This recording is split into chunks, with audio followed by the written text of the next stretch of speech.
speakers like usual. No, because you usually have things sitting here on the desk, but.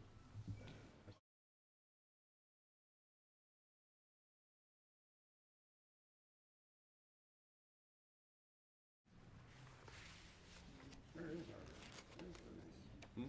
Where is Denise?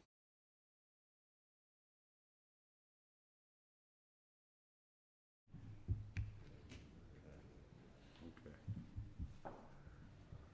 All right, I guess we're ready to go then. All right. Good evening. Welcome to the Milford Township Municipal Building and the monthly Planning Commission meeting. This time I call a meeting April 6, 2021 to order. Due to the COVID-19 pandemic, this meeting is also being streamed live online. All please rise and join us for the Pledge of Allegiance. I pledge allegiance to the flag of the United States of America and to the republic for which it stands, one nation, under God, indivisible, with liberty and justice for all. Thank you. If you haven't already done it, please sign the sheet in the back for the record of attendance. If you have previously arranged to participate via telephone, you'll be called by the number or at the number you provided at the appropriate time. When you're connected to the meeting, you'll need to begin by stating your name and address for the record. Also, there's a delay built into the live stream. To prevent echo and confusion, please turn down the volume of the meeting video while on the phone. And we do have people calling in tonight.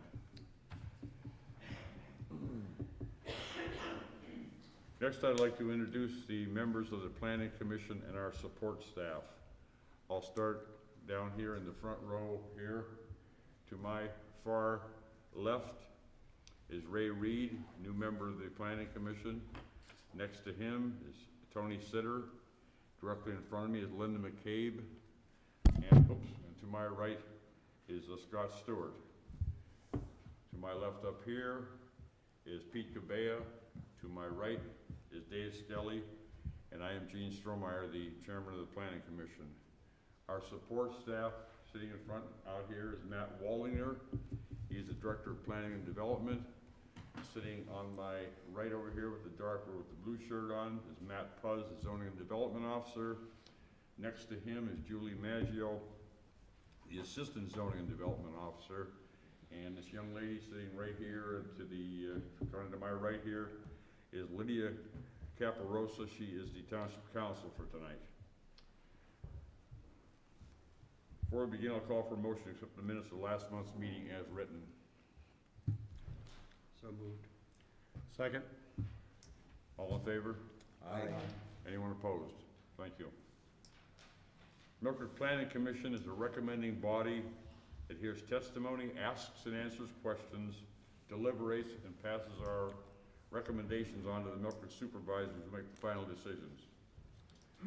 A rezoning, if acted on by the Planning Commission tonight, will be considered by the Township Supervisors at their regular meeting to be held on Tuesday, May 11th, 2021 at 9:30 a.m. in the Township Assembly Room. The first item on the agenda tonight, stand by 1 second, is for NLA 4 Real Estate Holdings. I believe that's the way that goes. LLC, for property located at Wilkins Road, now zone R3 medium density residential, asking for the property to be reclassified as R4 high density residential. Is someone here to represent that? Please go up to the podium there, state your name and address for the record. My name is Nick Giuliano. I am a general partner in NLA4 Real Estate Holdings. First and foremost, I'd like to just pass out a couple of these pamphlets to you guys, and I'll put some on the seat for anybody in the stands that would like to pamphlet as well.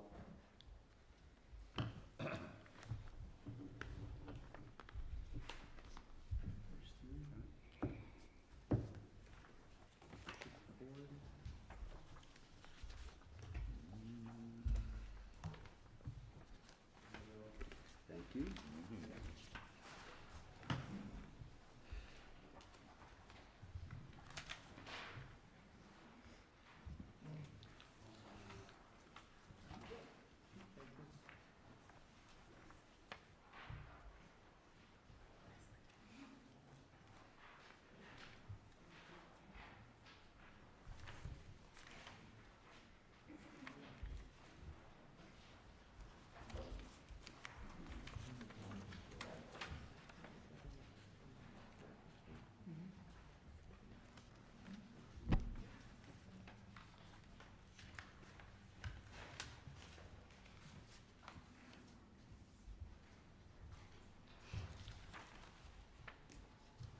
Okay, NLA 4 Real Estate Holdings is requesting to have the Planning Commission rezone a 20-acre parcel of land located on the east of Wilkins Road.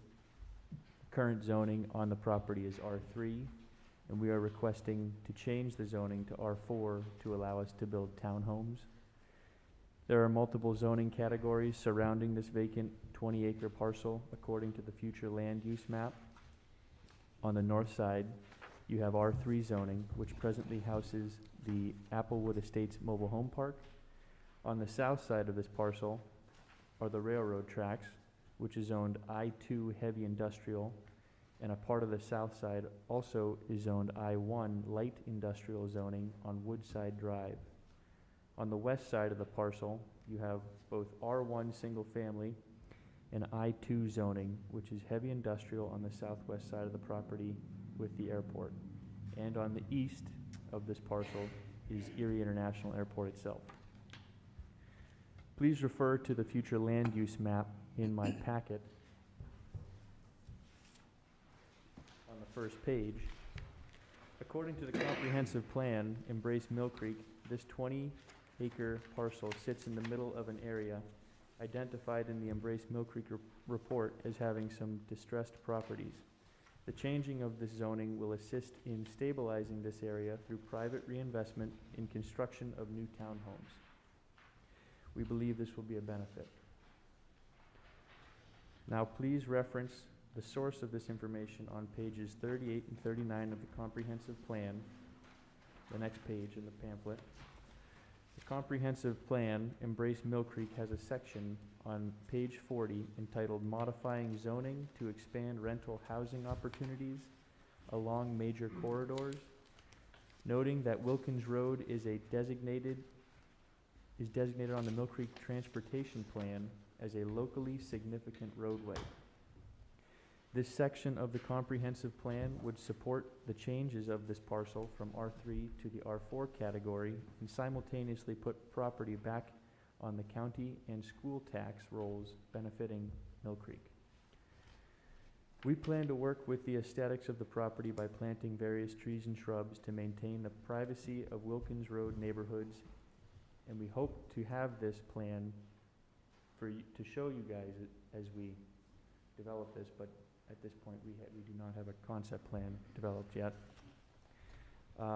In 2017 and 2018, we came before the Planning Commission to change the zoning of the Bennett Car Wash on West 26th Street, which was a distressed property, and also there were 3 other parcels of land surrounding it, which was a mix of commercial and single-family use.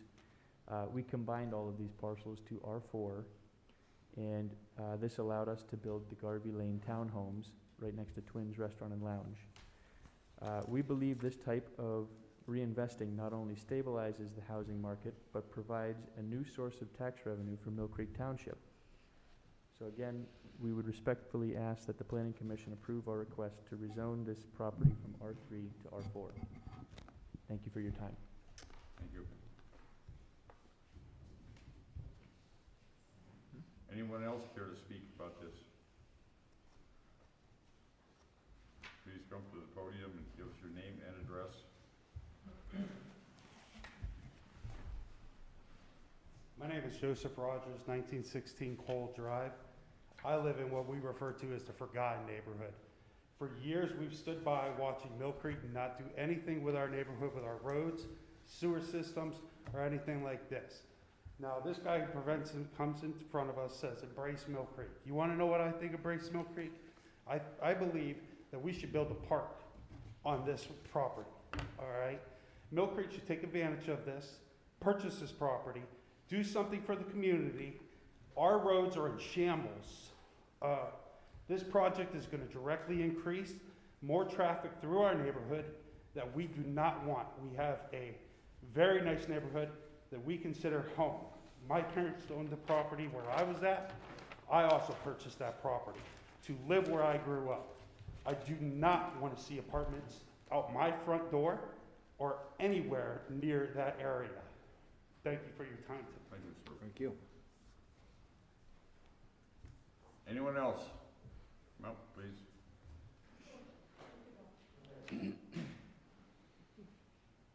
name is Scott Schliff. I have two properties, 1738 and 1748 Wilkins Road. They are directly across from where this is proposed. When they took out the trailers a long time ago, I'm not sure of the year, they dug a ditch right across Wilkins Road for the water there. They've temporarily patched it. There's been a rut there ever since. The traffic, I'm totally opposed to this. The traffic, it will definitely not help our neighborhood. The wildlife there, since Walmart has been put in, has nowhere to go, so they are there now. I don't see where they will go after this, and I don't think the high density apartments would be a total put down of the neighborhood. I don't think that the roads could take it, the water, anything, and I'm totally opposed with it. Thank you. Thank you, sir.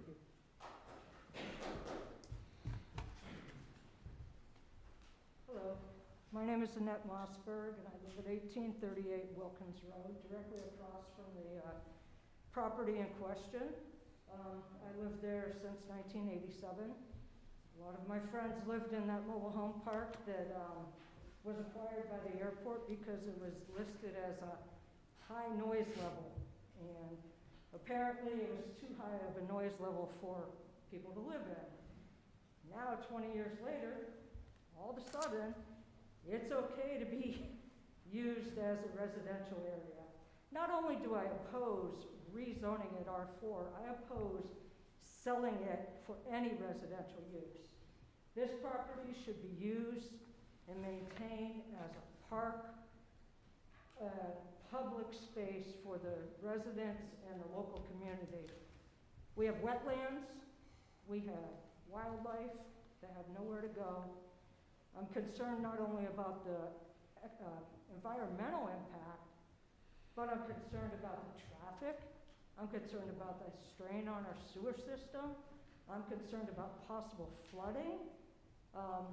For instance, when they built the bridge over Millfair and took out that access road that we had going off Woodside Drive, the very first heavy flood, or heavy rain, our property's flooded.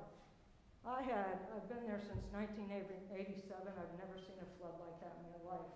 I literally had 3 feet of water in my backyard. So I'm very against doing anything with this property. I know that Derek Martin told me last summer that he offered this property to Mill Creek Township and they declined it. I don't understand that.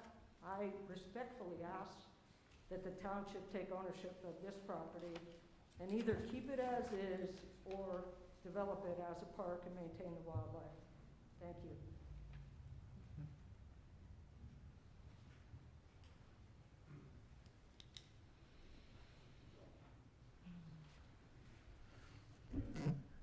Good evening.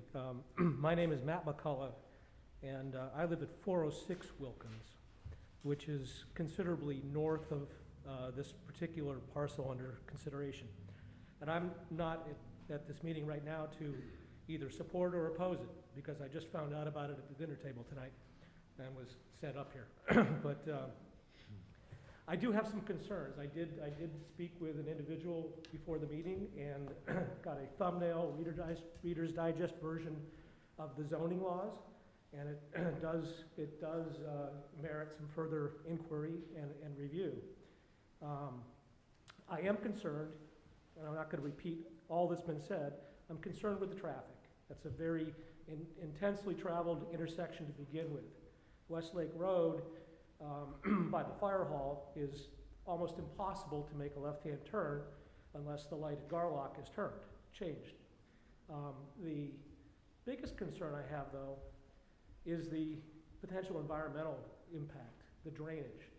Miller Run, which is immediately adjacent, as I read the map, to the property in question, runs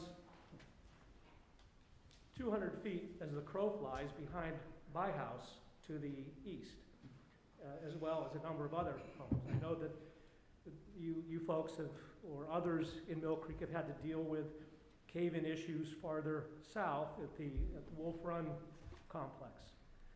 that creek can't take any more water. And I don't know where the water's gonna go if this land is not properly developed. So I'm here to put that on your radar screen at a minimum, because all the way down that creek, including, 400 feet from the lake, where it discharges into the lake, that bank is caving in. So at a minimum, please very carefully work with the developers in figuring out what you're gonna do with this water. Thank you. Thank you. Thank you, sir. Anyone else? Oh.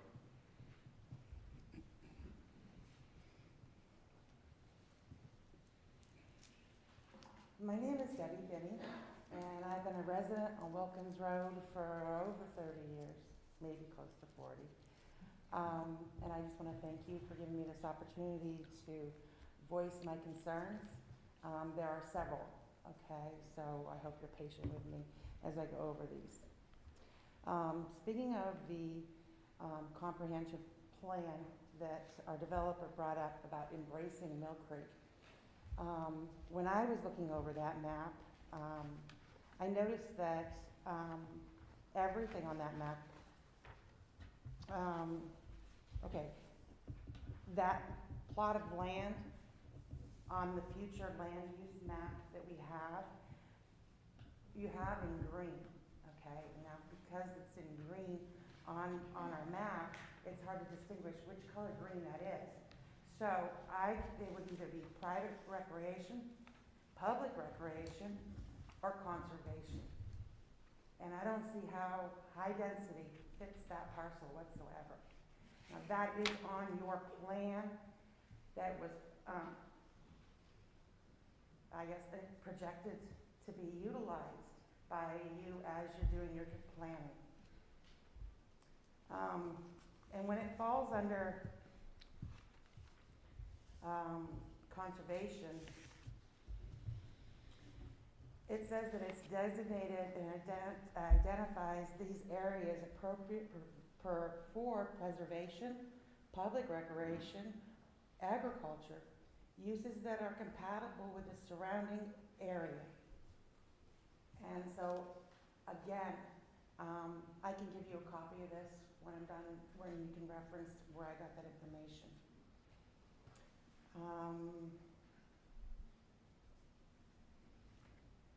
Also on that map, as you were doing the planning, you marked out all the areas for high density residential. And those are all along the public corridors, the more main roads like Westlake Road, 26th Street. And you identified these areas in need of the high density. You didn't identify that piece of property for high density.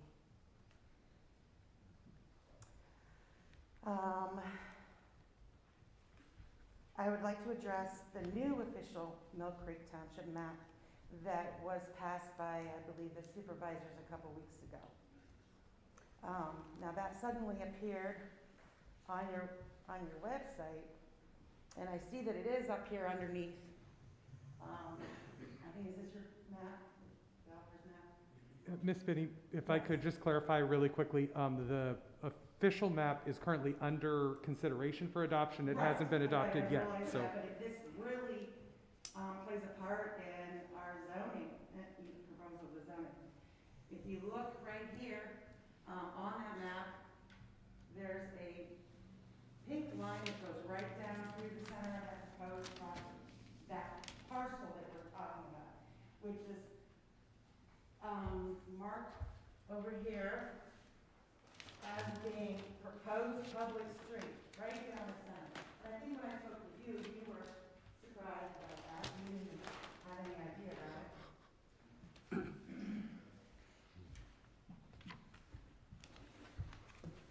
And then it also says the yellow outline area is where they're proposing to acquire the mobile home park, which is right along Westlake Road.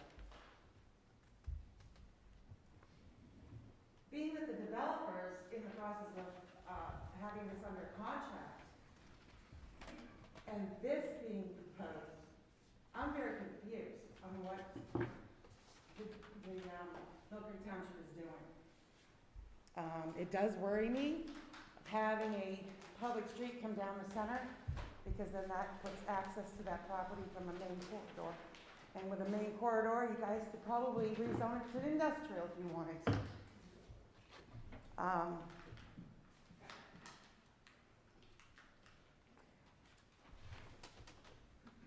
Can anyone explain any of that to me?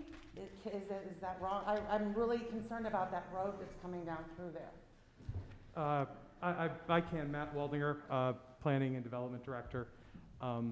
Again, I do want to stress that the official map is still under consideration, hasn't been adopted. What we do have in front of us is a rezoning request from a developer Right. for a current piece, so we can't take into account something that isn't official yet. There has been consideration and talk, and it was presented for review, the potential of maybe building a road, or I should say reserving a corridor for a road that could connect that parcel to Westlake Road. We understand that there are concerns if that was ever future or developed in the future about the use of Wilkins Road. So we felt that having a corridor that supplied that parcel would be better than, would be an option. And I guess I should go and explain a little more about the official map. This is something I'm going to get into during the official map presentation. The official map is a way for the township to indicate places where they see the potential for future development or future improvements that would help the public.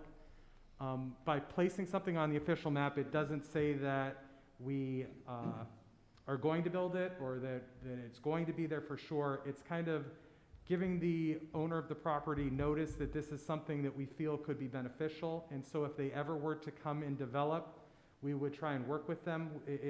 What adopting an official map does is gives the township the ability to negotiate with the property owner for up to a year once they determine that they want to develop a property. So you are correct. We did indicate that maybe that would be a good place for a future road to serve this parcel if it was developed in the future. Again, because it hasn't been adopted, that isn't something that we can enact or enforce at this time. But that's just kind of how the two, Am I correct in saying, though, it's passed through the planning commission? No, And supervisors? it was forwarded to the planning commission for consideration. And part of that is that it will be heard publicly at 2 planning commission meetings, tonight and May 4th. And then the planning commission will make a recommendation to the supervisors. And the supervisors, it's not on their schedule yet, but maybe late May, early June, it would come before them for adoption. So it's a process. Okay, thank you. I'm sorry. So you're saying that proposed map you're discussing tonight? Yes, that's the last agenda item tonight. Okay, I'll be sticking around for that.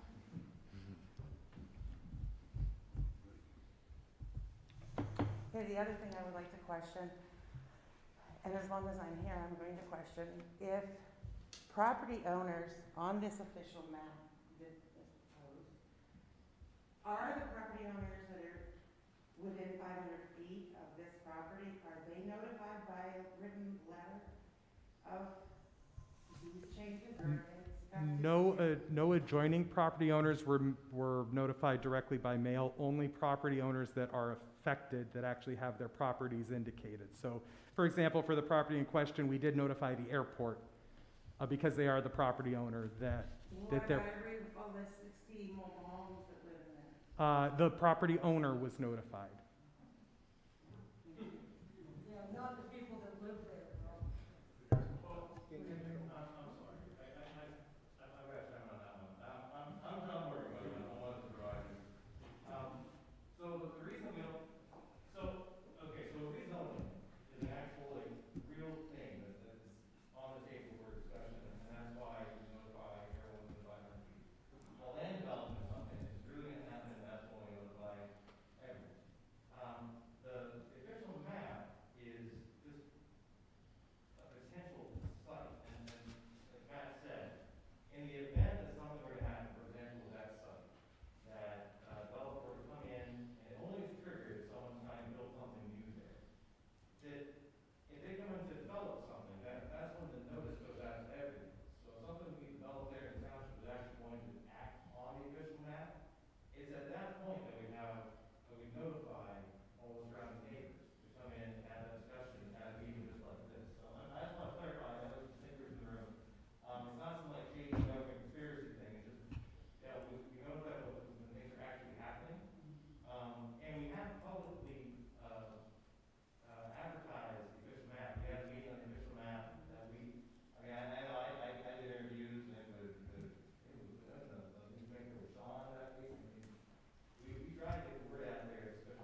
Thank Thank you, you. though. And by the way, thank you for actually reading them off. Your interpretation is accurate. Thank you. Appreciate some of our work. Thank you. Okay, as long as we're bringing this map up, though, I really need to bring up the fact that I don't like it because it's not correct. It has a spot where it's showing all the retention ponds, and they are missing in the flight path of the airport. And, that's something that's always bothered me about the plans. The Wegmans, retention pond is not on there, and the old Walmart pond is not on there. Miss Benny, just real quick, the ones that are indicated on the map are ones that are township-owned and maintained by the township. Walmart, Wegmans, those are privately owned and privately maintained by the owners of those properties. We have what we call a maintenance agreement with them. When they do their development, they're responsible to maintain those going forward. So that's just, the ones that are on there, are for the township's property, the township maintains, and that's the distinction between the two. Yeah, they're kind of, and we're getting off track. Dean, thank you for having flexibility. Absolutely. The good map, there's two kind of categories on there. There's existing township assets, and that's what you're referring to. So all our current parks, this property, storage detention basin, all that is noted as like existing public property. So that's why it's not every detention basin. So this is publicly owned, and they're just noted that this stuff is already public property. Okay. Thank you for clarifying that. And the reason why I am concerned about the retention ponds are because they are in the flight path of the airport. And if you read anything about the design or the area surrounding an airport, there should not be any detention ponds. I suppose everyone in this room can verify how many geese fly over us from those ponds, and it has created a big hazard. I'm very concerned about any more of them going in. So that is one of my concerns. The other thing would be the fact that I've also read the airport plan that is in place. And I see nowhere in that plan where it says that they are to put that back on the market for residential. So I think there needs to be a lot more research done for that. I do want to make you aware that when this property was listed on the market, the airport director listed the lighting field for sale. So that there really brings a very big concern to me on things that are being, are huge safety concerns. I do have a document here that shows that what that land was proposed, it was proposed for, or the analysis came up with, and there is a huge study done, and I'll just read it off. The development area is located in number 1, is located along, it says east, but it's actually the west side of Erie International, prior to the approach end of the runway 6, and along the existing railroad right-of-way. The area is restricted by the FAA operational and safety requirements for airspace or approach services, and the approach lighting equipment. The remaining development area is approximately 43 acres of relatively flat ground, with some of the site has the wetlands. Residential uses are located adjacent to the area and to the west and the north of the site. The site fronts Asbury Road to the east and Wilkins Road to the west. The site does not have any airside access to the airport runway. The site benefits from good topographical and is in the largest of the development area in size with significant physical characteristics to allow for several different types of development. There is the stream, the wetlands that bisects the property from the north to the south, and accesses to the property are generally through existing low-volume residential streets.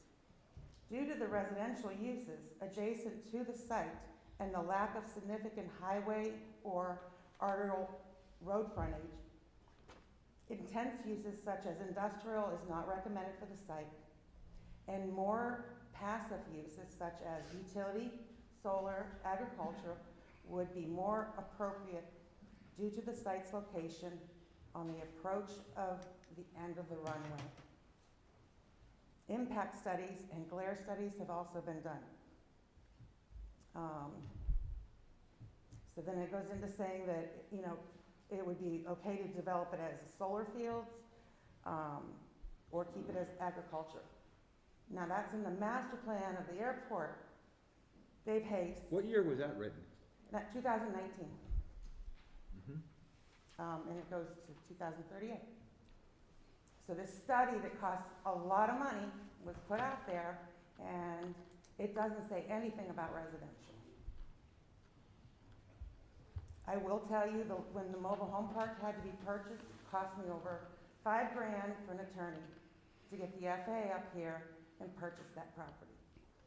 Because I knew from following from the 80s and 90s that that land was not to be developed for residential use.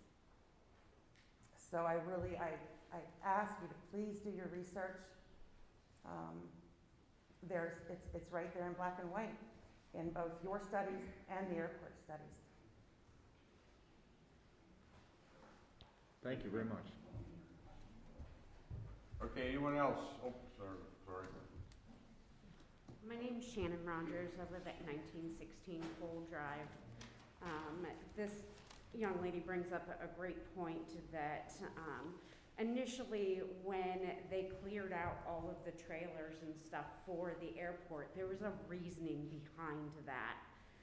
And now we're gonna come in and put new homes in there. That to me just does not make any sense. I don't even know how many trailers were yanked out of there, but they took people out of their homes. People that, you know, were retired and had lived there for years and years were forced to move. And now we're gonna rezone and, you know, put more homes in there.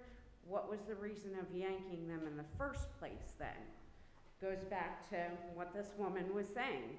It was the FAA that said, you know, this needs to be a buffer zone for the airport, for the runway.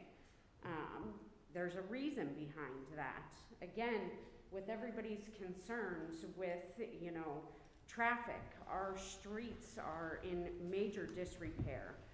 The flooding that we had, like Annette said, 3 years ago was unbelievable. I could have took my kayak down the road. It was that bad. There are a lot of little kids that live in that neighborhood too. We already have an increase in traffic coming down Edwards, which by the way, cannot hold 2 vehicles, one going in each direction, without you being off the side and into huge potholes because it's in such disrepair. So again, those are our concerns. The flooding, the wildlife is a huge concern. We have a lot of coyotes. I hear them howling from my porch at night. And we take this area out. We've already taken, you know, Walmart and Wegmans and all of, you know, the section that they took to build the bridge. We've taken all of this land from the wildlife. Next thing we know, we're gonna have these coyotes in our backyards, you know, going after our children and our small animals. So we're definitely not happy about, you know, having any type of anything other than conservation or a park or something like that in our neighborhood. Thank you. Thank you. Thank you, ma'am. All right, and one more.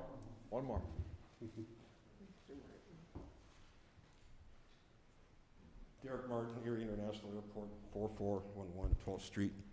I don't have a dog in this fight with regards to whether you zone or rezone.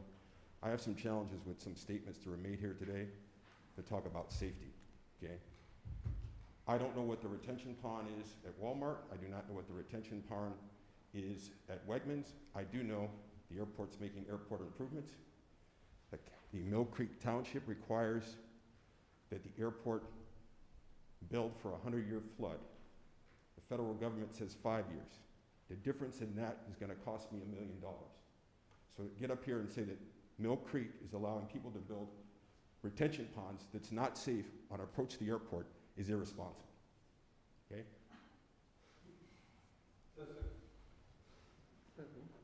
Secondly, the reason why the park, the mobile homes parks were torn down and destroyed, they're non-compatible with airports. You cannot insulate them. It's impossible.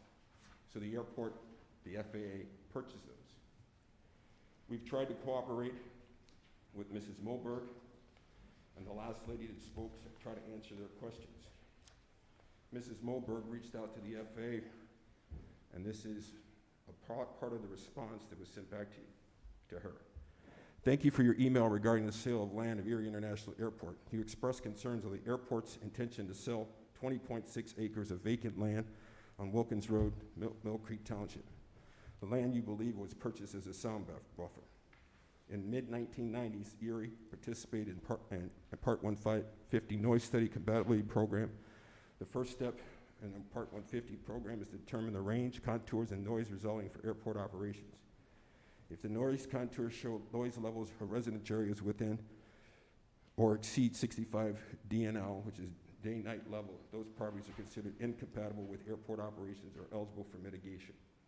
If it's eligible for mitigation, the FAA pays for the mitigation, which is soundproofing, like hospitals and schools. At the time of the 1990 study, a portion of the reference land was a mobile home park and was within the 65 DNL. Typically, homes within 65 receive sound insulation through installation of noise-reducing windows and doors and insulation. However, due to the difficulty in sound insulation of mobile homes, residents were relocated and the property was acquired.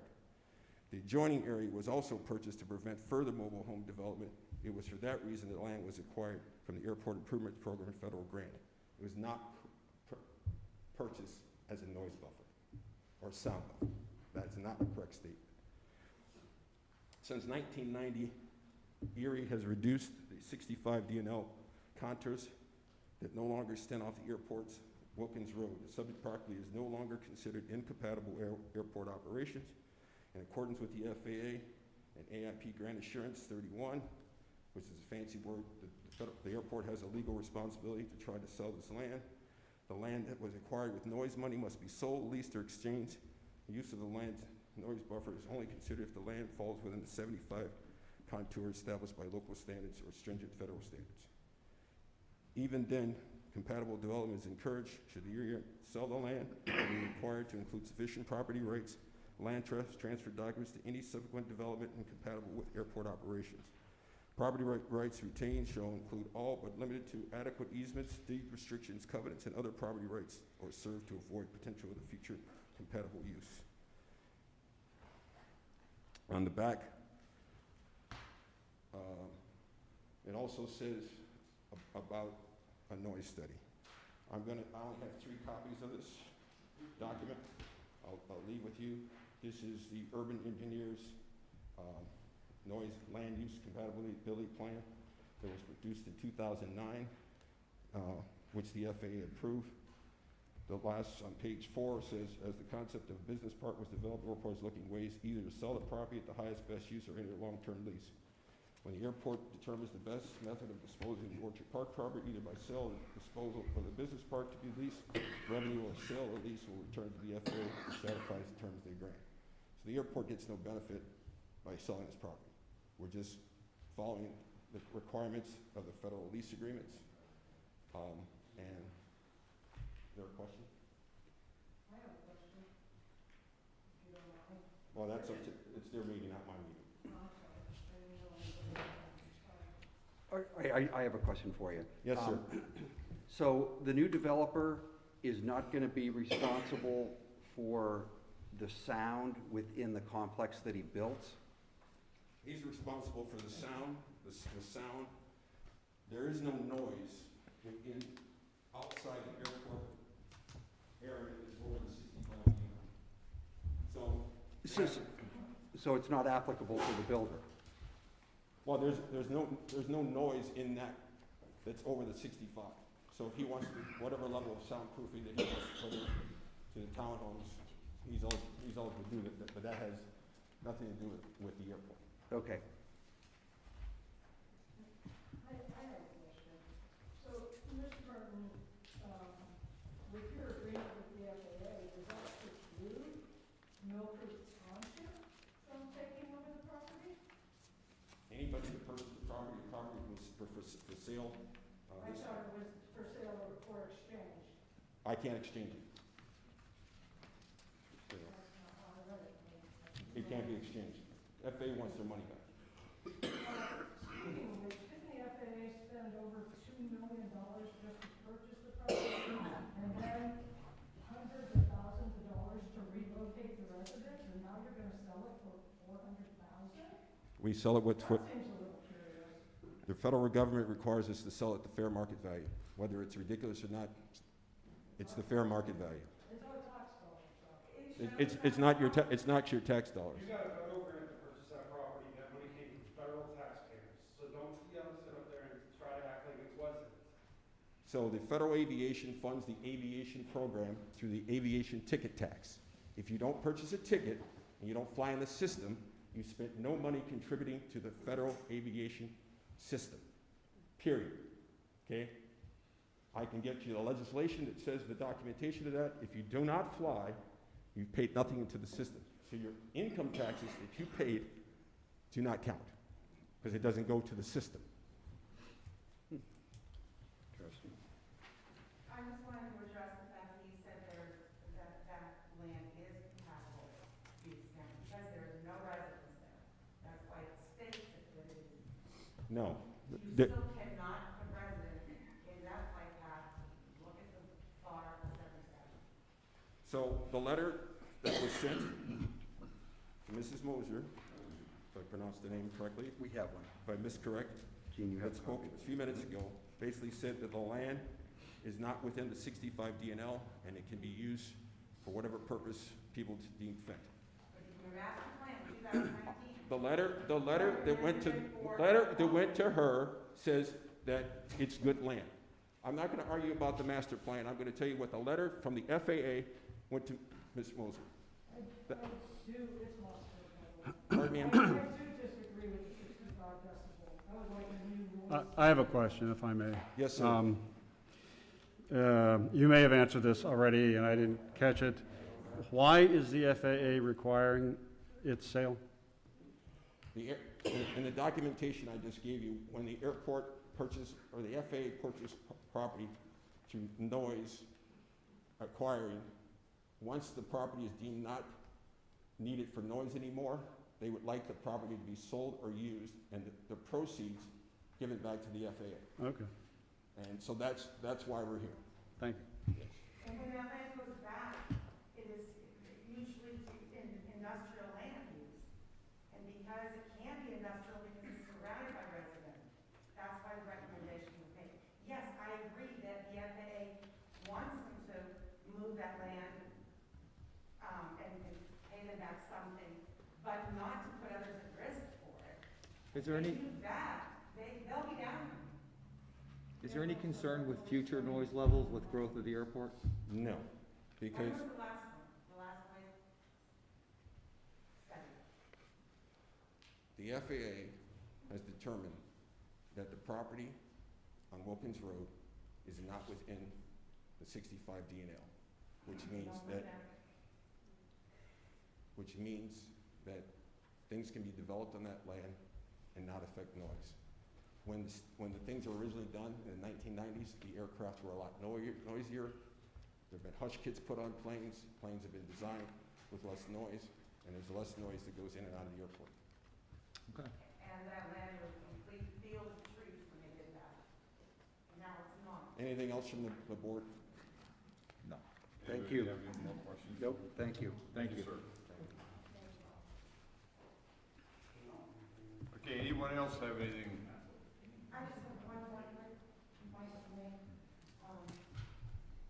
I spoke, earlier today with the, financial director of Mill Creek School District. And he was very glad that I gave him a call because they are not notified. And I think maybe in planning, a school district should be notified when there's a huge development going on. I know it might not seem like it's huge, but I think, did you say you have 33 units up off of 26th Street? You just Ma'am, That's, we're not here to develop or to talk about any land development at all. We're here to talk about whether If to it is zoned rezone this. high density, there's going to be a lot of families in there. He was saying 2 and 3 bedroom homes. that would be apartments. another meeting though, is what we're saying. But if you, okay, I'm just saying that it would really cause an issue with them, and these high-density apartments don't put out the tax revenue that a normal home does. So, I think Mr. it's Chairman? a good, Mr. Chairman? If I could clarify really quickly, the township is required through the municipality's planning code to notify a school district if there is a new multifamily development submitted for approval. This is simply a rezoning to change the zoning of the property to allow such a development.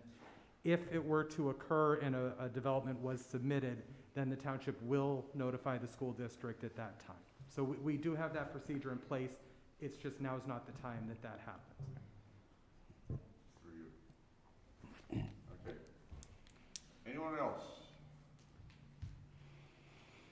All right, we'll move on to the second item on the agenda tonight. If I can find my.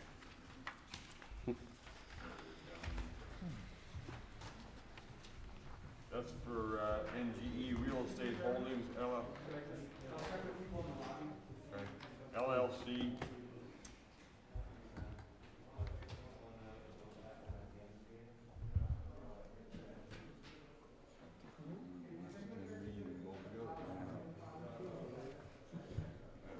We've been lucky though.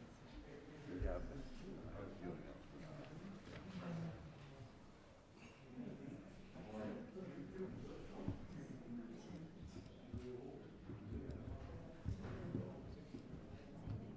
Right.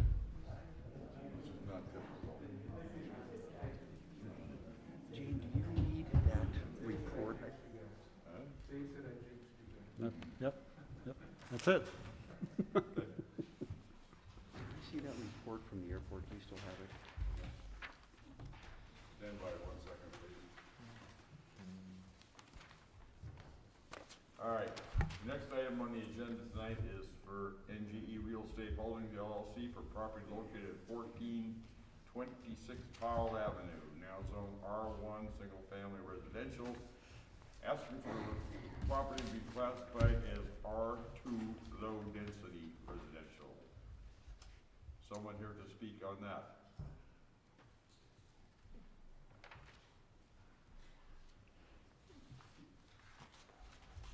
Nick Giuliano, general partner of NGE Real Estate Holdings. Presently asking for the zoning change of 1426 Powell Avenue from R1 to R2, low-density residential. Presently, the zoning around this parcel is as follows according to the future land use map. To the north, east, and west is R1 residential, and directly to the south is C1 commercial. We feel that providing this change in zoning will allow for a smooth transition from south to north, moving from C1 commercial to R2 low density to R1 single family residential. Thank you. Thank you, sir. Anyone care to speak on that or for or against that? Please come up.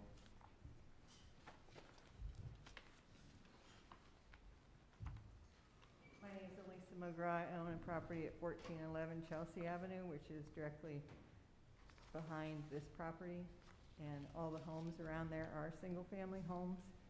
And I don't think putting a 2-unit or 4-unit or whatever unit would, benefit the neighborhood as a neighborhood, not as a rental area for townhouses and that kind of thing. Thank you for your consideration. Thank you. Thank you.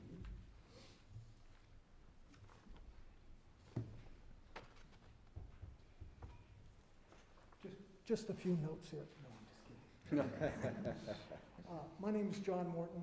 I live at 1437 Chelsea. My property is directly behind 1426 Powell Avenue. Though we don't know what the design of the duplex is going to be, this neighborhood on Powell Avenue and in that whole area is single-family homes. They were built in the 1940s, 1950s, maybe one or two in the 60s, but mostly they are in the 50s and the 60s. The house on the corner of Powell Avenue and Oxer is The orange ranch brick house? I'm sorry? The orange brick house there? Yes, the brick house. Okay. That house is a single, well, it's not a single, it used to be a business, Jackson. Mm-hmm. And I've talked to the owner, and the owner is thinking about either fixing it up and making a single-family dwelling again, or a business. But he's gonna keep the structure there, and it's a ranch. The house on the other side of the property is a house, I just talked to that gentleman, that house probably built in the 1940s, maybe the 50s. It's a two-story, and like most of the other homes, they're all two-story family dwellings. I think the multi-family home is inconsistent with the neighborhood. They're all single homes. A 68-foot by 58-foot deep multi-home just is inconsistent with, it's gonna stick out like a sore thumb. It's just gonna, I've talked to a real estate agent who has spent 30 years in the business. And his experience told us that a duplex there could, and I just say could, impact our home values. Let me see here. I think that's it. I just don't think that a multi-family home is right for that area because it's not going to fit in. Thank you. Anyone else? Again, I'd like to mention why the airport purchased that property to begin with. I really haven't done a lot of studying on that, but if it can't have someone own a home on that land, why put somebody who's renting if it's not safe? You know, I believe the airport's still liable. Thank you. Any other questions or comments? Does anybody up here have any questions or comments for any of the presenters tonight? Mr. Pubbs. Yes. I received an email on April 2nd, 2021, 10 a.m. regarding the rezone. Subject says rezoning. It says, regarding your letter and our telecon as to 1426 Powell Avenue, I am strongly opposed to any rezoning as it would negatively affect my business and my property at 1502 Powell Avenue. Thank you. And it's signed Jack Goelner.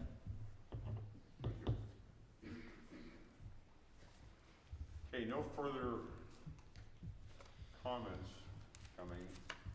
We want to take a little bit of a break before we go into anything? I don't need a break.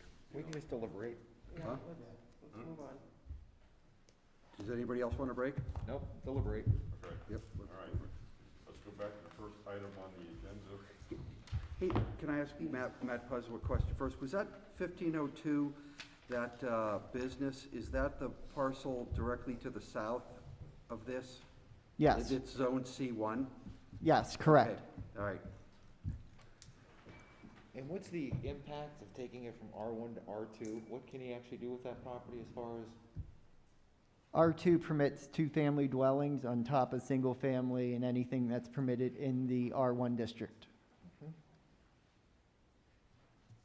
And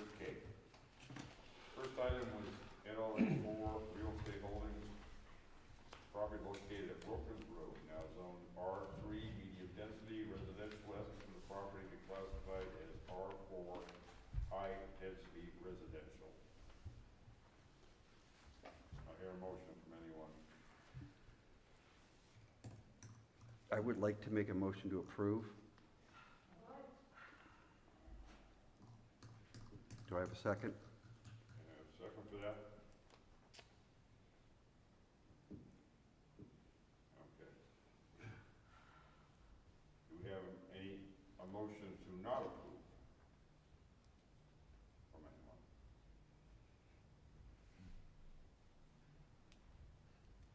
I'd like to make a motion to not approve. Okay. Do we have a second for that? I'll second it. Any further discussion by the board? Yeah, I'd like to say. I've got a couple things. So go ahead, Dave. I'd like to say something. I don't know if this isn't what is being requested, but I'm sitting here listening to both sides. And it seems to me it's 20 acres that perhaps folks could discuss some kind of middle ground with the northern half. It's out of the flight path. It's closer to the R3 mobile home park. Develop the northern half and conserve the southern half, which would mean downzone the southern half or acquire it as a park. Just throwing that out. There's another thing going on here is that you have less density when you go to R4 than you are in R3. And the reasons why everybody is against this doesn't seem to fit. The water will be contained within the property, so there isn't a water issue. I agree with Dave that there should be a middle road here that we can fit, that can allow the developer to develop the property and yet keep the landowners happy with the wildlife. I don't know if you've seen some of the developments. Yeah, half and half or something. Yeah, but that's 20 acres there. There's a large parcel there, but I think there's a middle of the road that But can that's not happen. in front of us, Pete. Say again? That's not in front of us. It's just, right now, we're just doing the whole property. No, it's a suggestion for down the Yeah. road. Yeah, but this is a suggestion. We're talking about the objections that people have, and I think that this thing should be developed. I think it should go on the tax roll so you can collect money for it, so you can improve the roads in the neighborhood. We still have to vote on it as presented, but it'll be in the minutes and hopefully the supervisors will consider it. Okay, any other discussion? One other point. You need to know, you need to realize, whether it's R3 or R4, it can be built on. If it's sold, you're gonna have homes there, or you're gonna have apartments there, or you're gonna have something there. That we will attempt to help you, but that's unlikely to remain an entire area that will be of no use. Well, that's what's on the plan. Okay. No further discussion? All in favor of the motion to recommend not changing the zoning on this parcel? Aye. Huh? Are we voting right now? Yes. Oh, I'll vote aye. Yay, That's- yes. Two,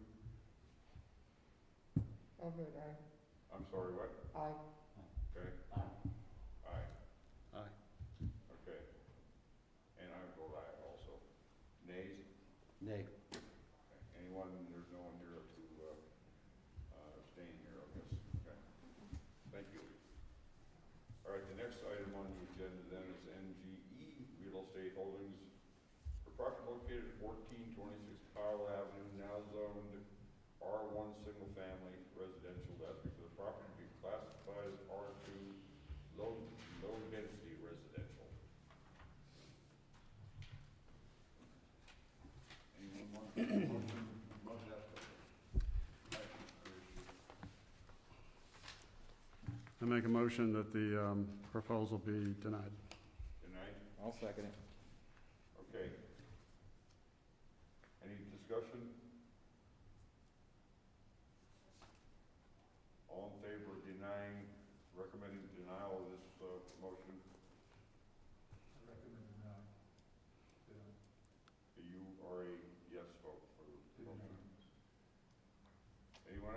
Aye. Aye.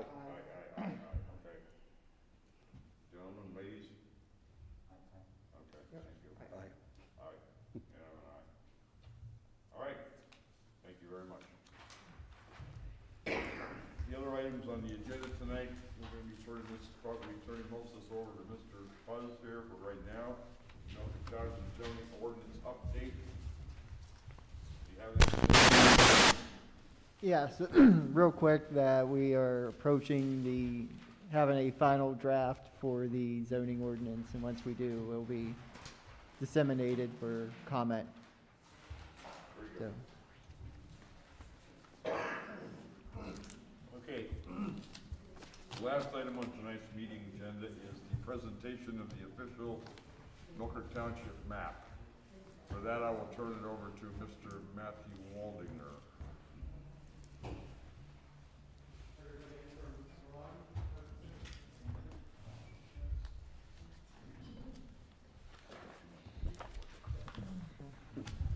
Thank you, Mr. Chairman. Thank you, Commission. I'd just like to go through a real quick presentation. This is just a slightly scaled down version of the presentation that we gave at the open house on March 11th. This is for anybody here who this may be new information for, and for the planning commissioners, I know you've gone through most of this, but just as a quick refresher. So really quickly, I'm going to go through just a few things, mainly what is an official map, explain the process. I'll take some questions, general questions about how official maps work, and then we will open it up for public comment. Okay, so what is an official map? At its most basic, the official map is a land use tool. It's something that the Pennsylvania Municipalities Planning Code, which is the act in the state legislature that gives municipalities the ability to regulate things like zoning, subdivision, and land use. That's the Municipalities Planning Code, or the MPC. It designates the official map as a tool that the township can use. And what it is, it's a way for the township to think comprehensively and examine all of the properties in the township and identify properties that could potentially be beneficial for future use. So how does it work? It works in two parts. First part is now, what we're doing, what this process is. The township identifies areas that could be beneficial for public use and formalizes them through the adoption of an official map. That's all that's happening at the moment. The township is putting out a map showing areas that we think future development or conservation should happen, and identifying those. And after it's recorded, nothing happens until, in the future, if a property owner were to notify the township that they intended to develop one of the parcels that is identified on the map. According to the MPC and the state law, the township has up to 1 year to negotiate with the owner to acquire the property. Now, acquisition doesn't necessarily mean that the township would own it. Doesn't mean purchase. That is one of the methods the township could negotiate to purchase the property for the fair market value. Township could also negotiate with the property owner for an easement, which would protect certain, say, a stream or a delicate environmental feature. The township may ask that the developer give an easement or protect that area, but then otherwise continue on with their development. Another scenario, which I'll get to later, is the extension of a road. There are certain areas, not a lot in the township, but a few, where a logical extension of a road would make sense to connect two areas to improve safety and traffic flow. That's another example. What the township's goal would be that we would negotiate with the developer to incorporate that road in their development. So they would install it as they would all the other roads in their development, just in a place where it would be beneficial to the township. And then, obviously the township isn't really spending any money. We're just working with the developer to make an improvement that benefits everyone. And why do we do this? The main reason you adopt an official map is for transparency. It ensures that property owners are aware of what the township's interest might be in their property before they make any plans.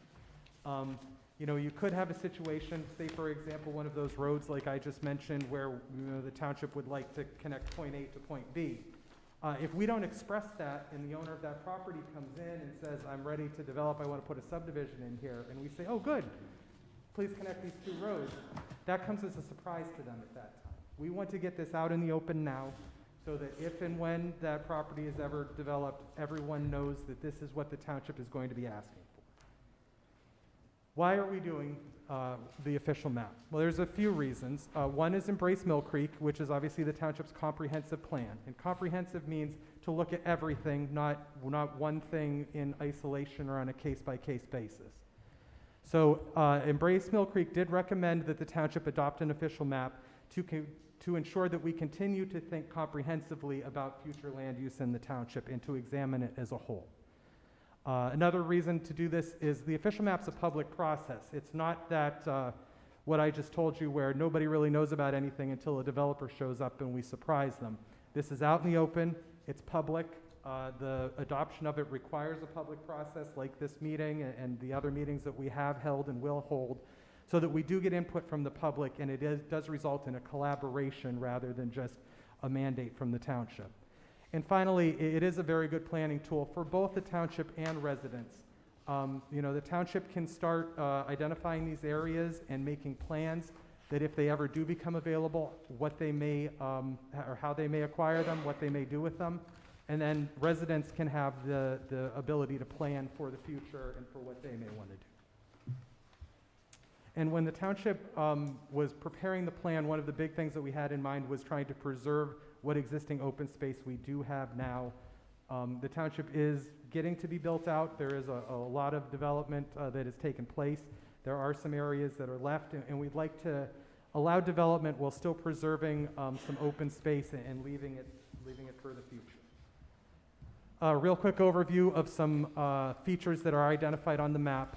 One big one that we've identified is existing public space. And these are areas that are privately owned but are open to the public either all the time or occasionally. Think picnic grounds, think festival areas, places that hold events.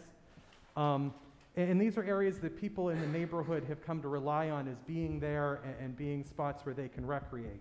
And so what we've tried to do is identify these spots so that if development was ever planned, we'd have the ability to talk to the developer and maybe preserve some of that for the neighborhoods. The single property owner with the most number of properties identified on the map is the Mill Creek Township School District. You know, as you know, and the township has seen in the past, we have had a couple of school closings in the recent, say, 10-year past, Ridgefield and Vernondale. And there were debates at that time. What's going to happen when they're sold? What's going to happen to the playground? My kids like to play there. So we have identified all of the schools that the school district owns, the public space that surrounds them as potential areas that we would like to see preserved in the future if those schools were ever to be sold or developed. Next is park expansion. There are certain areas around the township where the township already holds some pieces of property, and there are adjacent undeveloped pieces of property near it, and so we've identified some of those for potential acquisition in the future to expand existing public parks. Large one is waterway buffers, and that's in areas that are prone to flooding mainly, but adjacent to creeks and streams. The intent here is mostly to obtain easements to provide a buffer around those streams so that if development occurs on the properties that have, say, a creek going through it or a floodplain, although you can't build in the floodplain, it's very helpful for water control to have even a buffer beyond what you're allowed to build in, to have additional green space to allow that water to filter through. So this would be somewhere where we would negotiate with the property owner to maybe obtain an easement along these sensitive areas when they do their development. I mentioned the road extensions, again, not many, but in places where they logically make sense to connect a couple of points. And then there are a small handful of some trails, which would be public access trails to allow connectivity from neighborhoods to adjoining recreation resources. Wrapping up real quick, as far as the path to adoption, we're moving on on the road. This year, March 11th, was our original open house meeting. On March 23rd, the supervisors voted to forward the plan to the Planning Commission and open the public comment period. That opened on March 24th. During the public comment period, we're here right now. There are going to be 2 Planning Commission meetings, tonight's and May 4th, in which we'll take comments. The 45-day comment period officially closes on May 8th, and it has not yet been scheduled, but either late May or early June, depending on whether any changes or the extent of changes that come about after the comments. It could potentially be heard by the supervisors. That would have to be legally advertised and would be another public hearing. And if the supervisors choose to adopt then the last step would be to record this, the map and the accompanying ordinance at the Erie County Courthouse so that it was officially adopted. So that's where we are. I can take real general questions. I can't speak specifically about specific properties now, but we are very open to that, and you can call the township. We'd be happy to set up meetings with you if you'd like to talk about your specific, the details of your specific property, or we can stay after the meeting. But just right now, in general, do people have questions about how about how the official map works? Yes, sir. You said that picnic grounds and such were open to the public.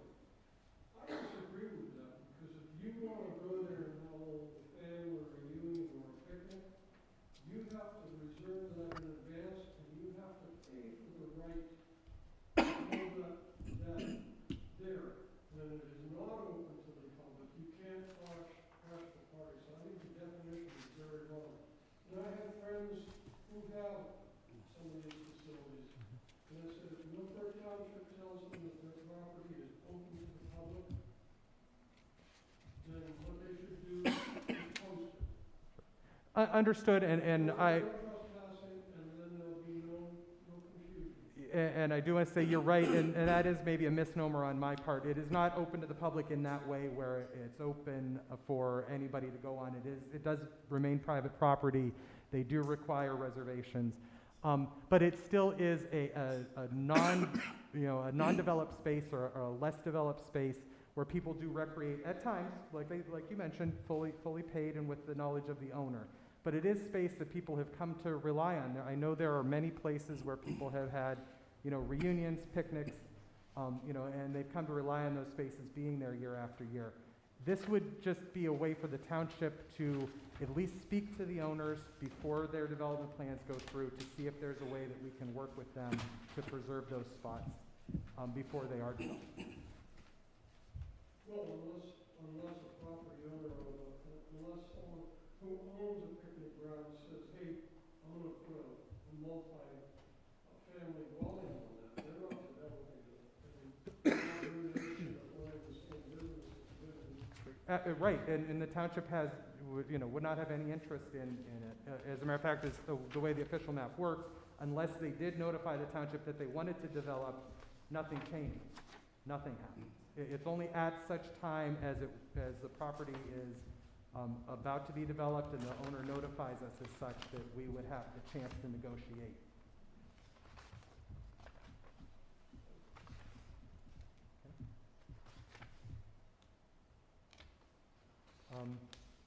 Any other questions about, yes ma'am? I just have a quick one. So looking at the map, we do have the trailer park from Westlake Road to approximately a little south of Helen Street on the map as a possible property to acquire. Does that mean that you have a future plan? It's in your plan that you want to acquire that property? Yeah, go ahead.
Yeah, I think about 350, I believe. Yeah, it's not so much we want to acquire all of it, it's, we want to be able to bring developers to the table and have negotiations about keeping part of it green, whether for environmental purposes, whether for public access purposes, or in the case of that road you're talking about, maybe to force them to put an access road so that we don't add traffic to existing neighborhood roads.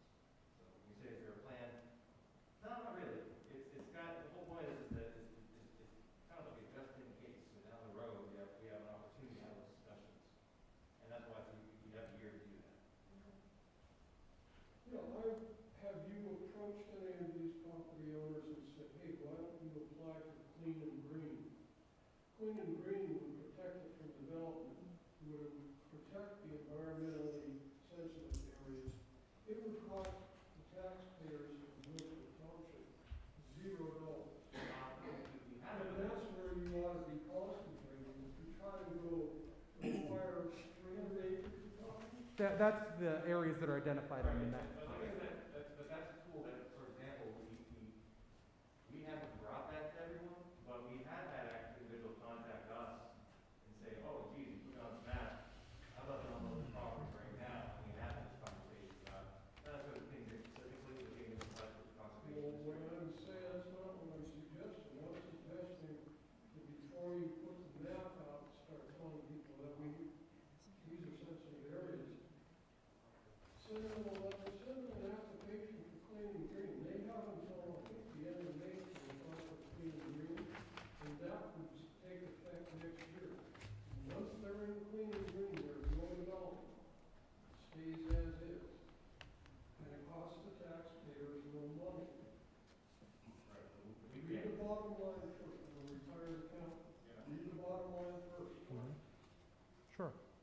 Understood, you know, and that is definitely an option and not a bad idea, and I don't know if we've had any conversations with anybody that has called in. We have notified every single property owner that was identified on the map, so they know about this process, and you know, we can definitely give them that information when they call. Another thing I do want to say, I think it's important, this isn't to prevent development either. I mean, we do want to protect certain areas, but we're not saying that, you know, this should never be developed. We would just like to have, you know, a seat at the table and, like John said, kind of slow things down just a bit so that we can have a conversation, so that we can try and work out a development that's beneficial for everybody, the property owner as well as the residents that surround it. Well, so I read in here that you want to protect important natural resources, but at the same time, you want to preserve public access to these areas. And those two goals are diametrically opposed.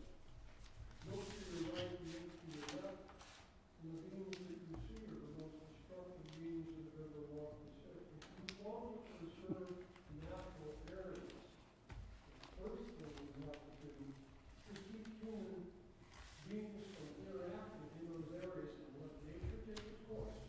That's the best way. And the best nature preserves ever are the little privately held woodlots, the backyards with some brush and some trees, places where nobody goes, and wildlife and plants can do their natural thing that is God intended. And I think we need to take a hard look at the philosophy.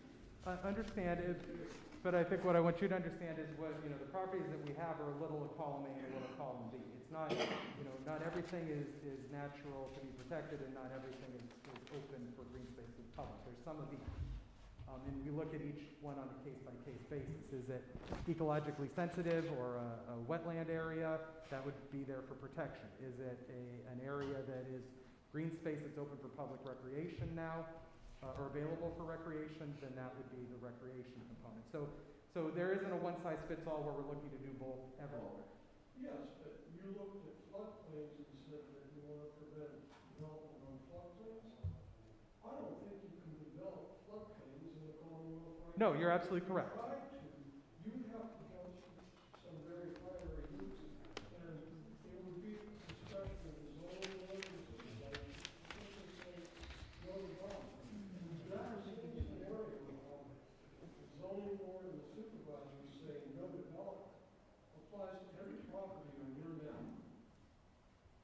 someone wants to develop it to change it from where it is, they are probably going to need a variance or approval for new construction. And you have it within your power to stop that. Well, we, and we, Again, at no cost to the taxpayer. and again, this isn't necessarily at any cost to the taxpayers either, but we don't have that. I mean, we have certain powers to enforce our ordinances, but we also have certain regulations and a framework that we have to abide by, specifically the municipality's planning code. We are authorized to do certain things when it comes to regulating development, and there are other things we can't. If you come to us and say, I want to build an apartment building and I want it to be canary yellow, as long as that meets all of our setbacks and our regulations, you can make it whatever color you want, even though the township may not prefer that. We don't have the mechanisms in place in order to, like an architectural review board would have to be in place. So there are some limits to what we can do. But if it's in a residential area and someone wants to put in a high-rise apartment or multifamily Right. dwelling, I don't think they can do it. I don't think you can spot zone. it. No, you're correct, in that we can control that through zoning. Okay, and again, that saves the taxpayer money. Sure. Read the bottom line first. Understand. Ma'am? I'm not quite sure if I understood, the wording that you referred to say that the map. We'll look into it. We'll have to work with Mr. Martin and the FAA. That was made, we were made aware of that, and we'll have to look into that. And that being a road, as we have it right now, is that a loop that goes back out? Because it kind of looks like it is. No, the roads are more kind of generic. It's, we'd like to see something from Westlake Road that goes down through the property. Doesn't have to be arrow straight, doesn't have to be through the middle. That's the idea behind that. Like I said earlier, if we want to see two areas connected, we would work with whoever the developer was to see if we could get that connection. Are there any other general questions about how official maps work? If not, then we're going to open this up to the public comment period where you can take public comments on the record. Anyone? Okay, so hang on a second, sir. Just lastly, I'm going to leave this slide up here real quick. If anybody does want to view the map, it is available via PDF as well as the accompanying ordinance at milfordtownship.com/official map. There's also a form on that site where you can fill out the official comments as well. Mr. Chair? Sir. Thank you. Is there someone taking notes? Is there a chairman? Chairman of the planning Yeah, commission? there. Thank you. Chairman? Sir. Good evening, planning commissioners, Mill Creek Township supervisors. Mr. Puz was here. My name is Richard Kerner. I'm president of St. Nicholas Church, which is the owner of the property on Old French Road, also known as St. Nick's Grove. As I'm sure you're aware, the Pennsylvania Municipal Planning Code Act requires the Planning Commission to review the proposed Mill Creek Township official map and make recommendations. While St. Nicholas Church, as a long-standing property owner and member of the community, applauds the Mill Creek Township for planning for the future of the community, we do not agree with the supposed public need for our property identified in the Mill Creek Township's comprehensive plan and on the proposed official map. Therefore, St. Nicholas Church seeks a recommendation from the Planning Commission to the Township Supervisors to remove its property on Old French Road from placement on the official map for the following reasons. One, the church has owned this and maintained and invested in this property for more than 60 years. As a member of the community, we have provided services and events for the community while maintaining the beauty of the green space. This is not an undeveloped property or even underdeveloped piece of property. St. Nicholas Church has developed and invested in this property consistent with the needs of the community, including kitchen area, closed pavilions, open pavilions, bathrooms, new play areas for adults and kids, and of course, maintaining the beauty of the green space. We have donated the use of this property when families in the township and greater area faced hardship due to cancer or unexpected loss of a loved one. We have held free events for kids and families, including last year's trick or treat and this year's Easter egg hunt, which is this Saturday. According to the Pennsylvania Municipal Planning Code Act, Article 4, Section 405, no person shall recover any damages for the taking for public use of any building or improvements constructed within the lines of any street, watercourse, or public ground after the same shall have been included in the official map. St. Nicholas Church does not believe such an approach would be fair to the church as a long-standing community member and puts its investments at risk going forward. In addition, I would like to share with you, if I could, St. Nicholas Church's vision for the property. St. Nicholas Church seeks to be a faithful steward of its church and all its properties. We will care and attend to these properties in ways that honor our Lord and Savior Jesus Christ. We shall open our grove as a site for occasional church services, which shall be open to not only our parishioners but our neighbors as well. We will be a gem in the community. As we look ahead with prayerfulness and Christian hope, we seek to build a church on these grounds in 5 to 10 years. When this occurs, we will maintain the property and work to keep its natural physical beauty. If the Mill Creek Township places the church's property on the official map, new legal constraints which will exist into perpetuity will be placed upon our property and restrict our ability and rights to develop our church. I encourage you to review the Mill Creek Township Code, Chapter 124, Article 3, Sections 124.8 to 124.9, which restrict the granting of a building permit for any building or related improvement. Such language will remove our rights to the use of our property without long delays and lengthy public process for permits such as special encroachment permit. As a result, the church would be unduly unnecessarily burdened, and neither the community or the church would benefit.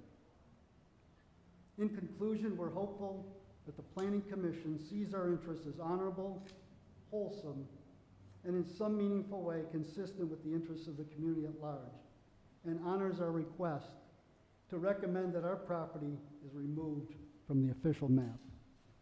Thank you. Thank you, sir.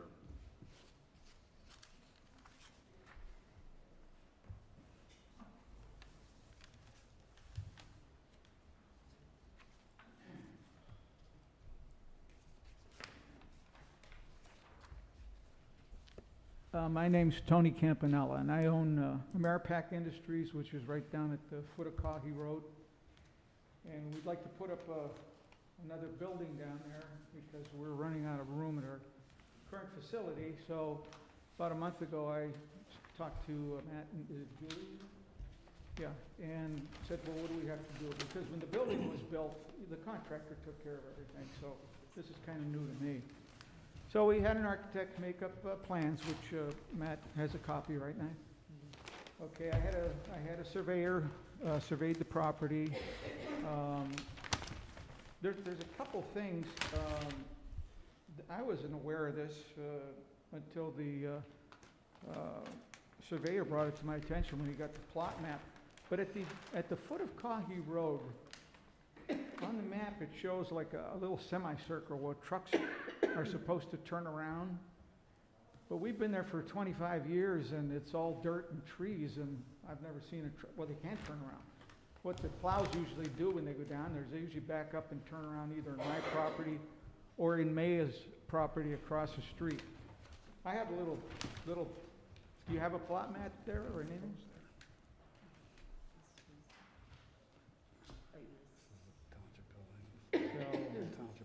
But it kind of impedes where we want to put the building because I'd have to put it really pretty far back. I didn't want to have to put it back that far. I think it's I don't know if it's a 50-foot radius or if it's a 25-foot radius. I'm not sure what it is. But anyway, I just wondered if it hasn't been used, I don't know when it was ever used, if I could buy that land from Mill Creek, or if they would deed it over to me. This is a street. I mean, it's not being used right now. We'll just give it to you. No, just kidding. I'm sorry? Oh, I was joking. Oh, okay, well, I can't hear too good. So, anyway, I brought some pictures here of the property down the end, if you care to look at it, or you can take a ride down there tomorrow and take a look at it. Tomorrow I'm meeting with the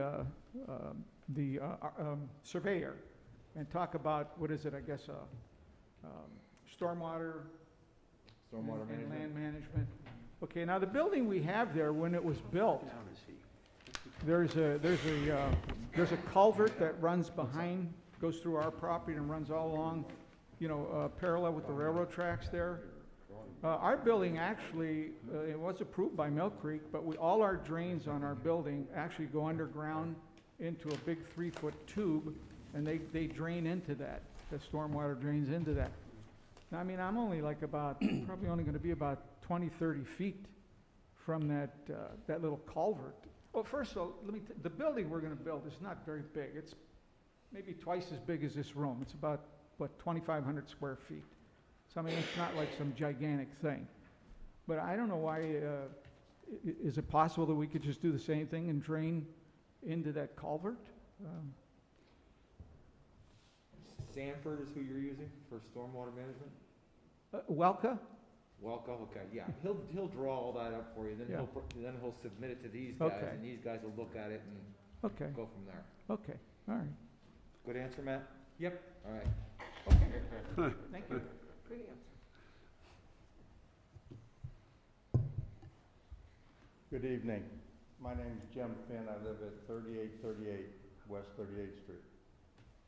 I believe we just heard tonight from Mr. Croner one of the strongest arguments for not being designated on the official map. My wife and I moved from the city of Erie 2 years ago to Mill Creek, specifically because of the property that we own at 3838 West 38th Street. Previous 5 owners of that property have groomed it, maintained it, trimmed the trees. There's over 120 additional added flowering shrubs throughout that area. It's basically our side yard. It's 1.39 acres, designated on the official map. When I asked why it was designated, Matt was kind enough to say because it was in the floodplain. Well, there's a lot of property in Mill Creek that's not designated on the map just because it's in the floodplain. I sincerely believe there was some underlying reason it was selected, and partly due to its appearance. It has a park-like setting. It lends itself to looking like a park. It's basically just the addition to the resident's yard. Could you give me a crossroad? I'm sorry to interrupt you, but can you give me a crossroad where you are? Crossroad? Well, Yeah. McCreary McCreary? is the corner to the west. Okay. So when you look at the property, the floodplain is where the drainage from the south comes underneath 38th Street. PennDOT has a culvert, comes onto the property, and that drainage ditch runs the length of the property. It's almost probably 1,000 feet long. Since moving to that property, I have maintained that drainage ditch personally. Previous owners had done the same thing, so that the water runs almost directly due north, the stormwater runoff. Come July, August, that ditch dries up. In the dry weather, it dries up. It's not spring fed, it's not a tributary, it's just basically a runoff ditch.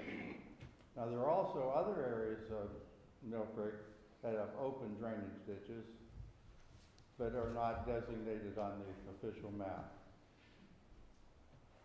I would like to make a point that I would be under the same constrictions, legal constrictions, that St. Nick's Grove would be, and a future buyer from my residence would look at the designation on the official map as a cloud of question, not knowing what's going to be there in the future, and they might not even make an offer on my property. So I too would like to be removed from the designated map. That doesn't mean that I couldn't sit down in the future and talk to someone about how we could maintain some kind of green space. But I don't want it to be done in this fashion. So thank you for hearing me out. Thanks, sir. Anyone else? Mr. Chairman, if I may make a comment on behalf of the township with respect to the concerns raised about the permit and being included on the map. While I understand the concerns that residents and property owners have concerning not being able to obtain a building permit, it should be noted that this applies for purposes of everybody, that if you intend to build or develop on this, the property owner would be required to provide notice to the township, therefore triggering the time period that the township would have to evaluate and negotiate with the property owner as to whether or not the township is interested in acquiring the property. The parties may also be able to negotiate other restrictions or agreeing to, yes, we'll permit you to develop in this regard, but keeping certain other restrictions in place in preserving the official map. So if the township elects not to acquire the property or the 1 year lapses before then, the property owner is certainly permitted to develop the property. We're not blanketly stating you can't develop the property. It just allows the township to have notice that the property owner wishes to develop and allow that opportunity to negotiate. It just is part of the township's goal of having, adopting the comprehensive plan and just making sure that we are preserving the green space in some regards, and in other areas, making sure we're taking stormwater management and floodplain considerations into account. So it's not, also, it should be noted that the official map can be amended. This isn't fixed in stone for all of eternity. It can be amended by the township. Thank you. So what you're saying is the property owners are no detriment of the being taken over by the township, because if the year expires, they're free to wait 5 or 7 years to build, so they get the money together to build the church or whatnot. Yeah, They're taking part or being part of this map as a, I'll say, being flagged more or less as a property is really not detrimental to the organization.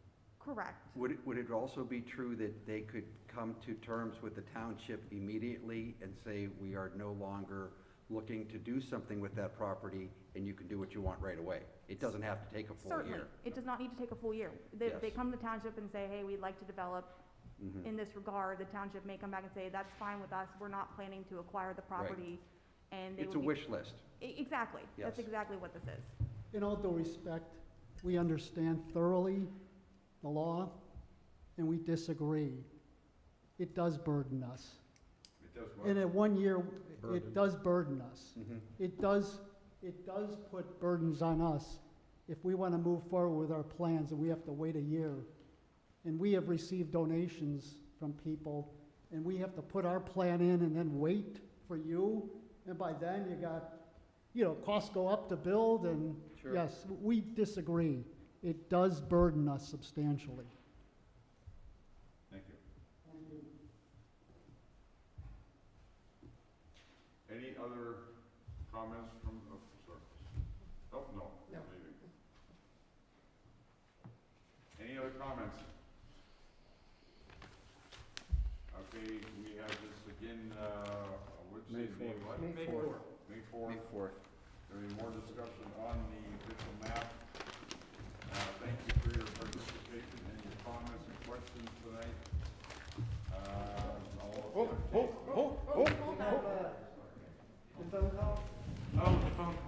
The phone call. Oh,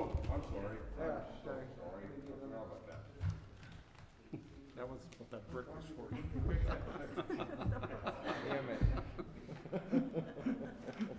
Get your attention.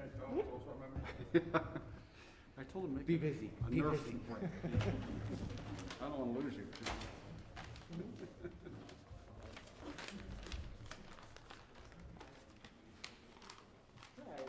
What's this call for? What's this call?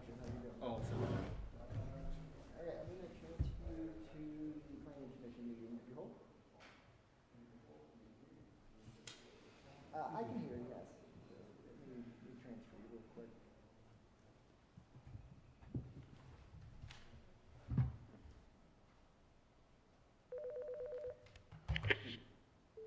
Got it. Hello? Hello. Yes, sir. We Yes, understand. this is Jim Delaney. Yes, sir. We understand you have questions or comments. Yes. Thank you for allowing me to speak with you today. My name is Jim Delaney, and I'm speaking on behalf of myself and my two sisters, Mary Margaret Graham and Carol Delaney. We're the owners of the residential property at 5245 Grub Road. And I'm here today, first and foremost, because we have concerns with the classification of our property on the township's proposed official map. We would like to suggest a few options and are hopeful that you will agree to have it removed or changed. I'm sorry, I was listening to delay.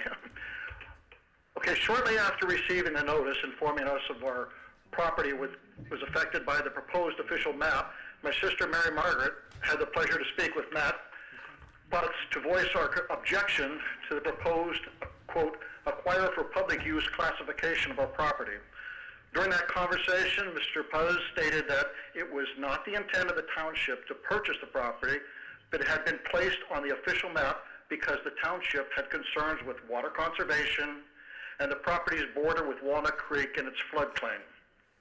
This explanation is consistent with the third paragraph on the official map webpage, which points out that areas of the floodplains or near streams or near creeks are indicated on the map. So after learning this, we began to question why is there no category or information on the proposed official map to highlight properties with this distinction. Recognizing that the Pennsylvania Municipal Planning Code is statewide, we did an online search for official maps of other municipalities and found several. Not surprisingly, they are all consistent with regard to intent and purpose. However, there is little consistency with regard to how the information is presented on the map. Some are very clear and specific. An example would be Hamden Township of Cumberland County. Others are very detailed, which include multiple pages. An example would be Derry Township of Dauphin County. And others are very limited in focus. An example would be Gregg Township in Center County. This one focuses only on existing roads and features. So we were encouraged to learn that there seems to be broad latitude for each of the municipalities to include as little or as much detail in their map as necessary to make it clear and consistent with their intent. We then focused on the topic of, quote, areas in floodplains or near creeks or streams, and to see how that was addressed on the other maps, and found that several chose to identify them as, for example, restricted development areas, while others simply relied on the shading of the famous 100-year floodplain and the existing wetlands to provide the appropriate labels in the legend. We believe that either of these options is reasonable and sufficient as they, one, implicitly tie your existing zoning ordinances to the map, specifically those pertaining to the development in flood-prone areas, and two, would be more consistent with your stated intent. If we misunderstood your stated intent with regard to our property, we would appreciate it if you would clarify it for us at this time and perhaps offer an alternate option. We are willing to work with the township to reach any solution that is mutually beneficial, short of being labeled as it currently is, identified for acquisition. We hope the Planning Commission members recognize the potentially confusing nature of the current classification of our property and will take action to revise its official map presentation to more accurately convey its intent. Thank you for your time. Thank you, sir. Have a good evening. Thank you.